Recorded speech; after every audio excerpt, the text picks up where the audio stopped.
Shalom, salam sejahtera bagi kita sekalian.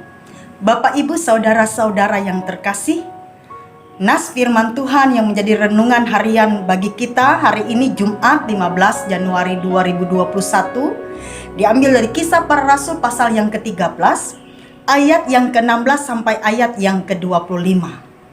Sebelum kita mendengarkan renungan yang ada, mari kita berdoa. Ya Tuhan, kami ingin mendengar firman-Mu pada saat ini. Tolonglah kami dengan kuasa Roh Kudus sehingga kami mengerti dan memahami. Terima kasih Tuhan, ini doa kami di dalam nama Yesus kami meminta. Amin. Bapak, Ibu, saudara-saudara, ketika Rasul Paulus dan rekan-rekannya berada di dalam rumah ibadat, mereka mendapat kesempatan untuk berbicara, menyampaikan sesuatu yang ingin mereka sampaikan. Tentu momen ini adalah momen yang berharga bagi Rasul Paulus. Oleh sebab itu, ia berdiri dan berbicara menyampaikan kepada orang banyak yang ada pada waktu itu bagaimana Allah menyelamatkan bangsa Israel. Karya penyelamatan yang dilakukan oleh Allah ini dimulai dari pemilihan nenek moyang orang Israel, penyertaan pemeliharaan Allah ketika mereka dalam perjalanan di padang gurun menuju tanah Kanaan. Lalu ketika mereka berada di tanah Kanaan, bagaimana Allah melindungi, menjaga mereka, bahkan menetapkan dan mengangkat kepada mereka orang-orang yang memimpin atas mereka. Karya penyelamatan ini juga berakhir atau berujung pada penggenapan janji Allah ketika Tuhan Yesus Kristus diberikan sebagai juru selamat dalam kehidupan manusia. Bapak, Ibu yang terkasih, melalui apa yang dilakukan oleh Rasul Paulus ini, apa yang dapat kita pelajari dalam kehidupan kita sebagai umat Allah pada masa sekarang ini? Bapak, Ibu yang terkasih, perjalanan hidup setiap orang pasti berbeda-beda. Demikian juga saya ataupun saudara. Kehidupan setiap orang terbentuk dari berbagai peristiwa yang ia alami, baik suka ataupun duka. Dan yang pasti, dalam seluruh rangkaian peristiwa yang terjadi baik suka ataupun duka tersebut, orang percaya dapat melihat bagaimana penyertaan dan pemeliharaan Allah dalam kehidupannya. Sehingga penyertaan dan pemeliharaan itu boleh menjadi kesaksian yang hidup dari keberadaan Allah yang Maha Kuasa. Dalam perjalanan kehidupan saya, ada banyak suka duka yang saya alami. Kadangkala ketika saya merenungkan, mengingat semua itu, saya bisa menitikkan air mata. Bukan karena pengalamannya, tetapi ketika dalam setiap pengalaman itu saya melihat bagaimana Allah bekerja dan berkarya untuk saya.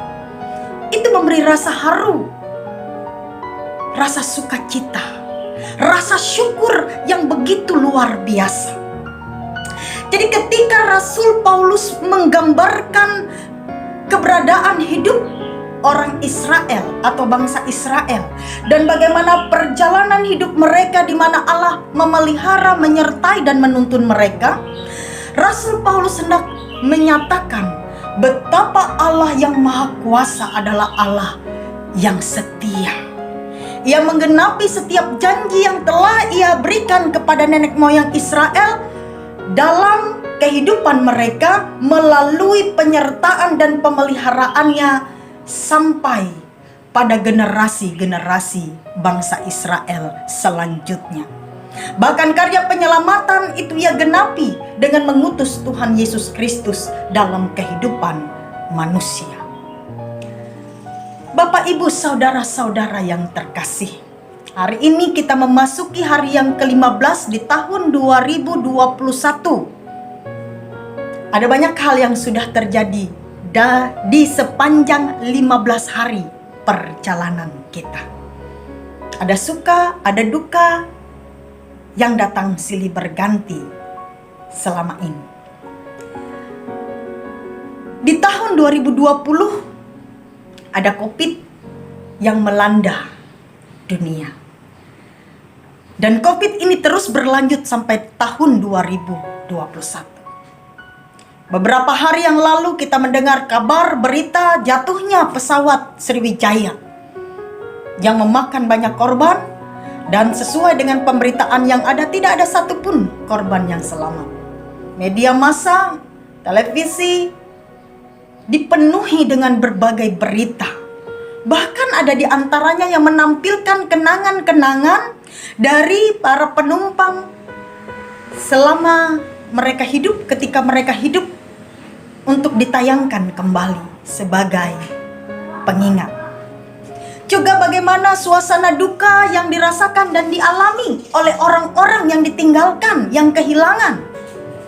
Semua peristiwa ini mungkin menimbulkan sebuah pertanyaan di dalam hati kita. Kalau Allah menyertai, memelihara, menjaga umatnya, lalu mengapa Allah mengizinkan setiap peristiwa-peristiwa ini terjadi? Kita bisa melihat pandemi COVID-19. Di tahun 2020 ada banyak orang yang kehilangan orang-orang terkasih, kehilangan orang-orang tercinta. Mereka harus berpisah dengan cara yang begitu, dalam tanda kutip, sadis. Mereka tidak dapat menikmati kebersamaan cukup panjang dengan orang-orang yang mereka cintai ketika mereka telah tiada. Ketika seseorang divonis sakit, lalu kemudian dikirim ke rumah sakit untuk menjalani perawatan, kadangkala pertemuan itu adalah pertemuan terakhir. Karena kemudian mereka hanya mendengar kabar bahwa yang sakit telah tiada. Kadangkala kita tidak bisa melakukan pemakaman yang layak seperti yang biasanya kita lakukan terhadap orang-orang yang kita kasih, dan ini menimbulkan duka yang mendalam bagi mereka yang ditinggalkan. Ada banyak yang kehilangan pekerjaan, dipecat dari tempat kerja, sehingga akhirnya apa? Ada banyak orang-orang yang kehilangan pekerjaan dan mengalami kesulitan untuk membiayai hidup orang-orang yang mereka kasih dan cintai. Akhirnya apa? Ada banyak orang yang berada dalam kemiskinan. Bapak, Ibu, saudara-saudara, berbagai tragedi peristiwa kehidupan yang kita alami beberapa waktu yang ada membuat kita bertanya-tanya, apakah Allah benar ada bersama dengan kita?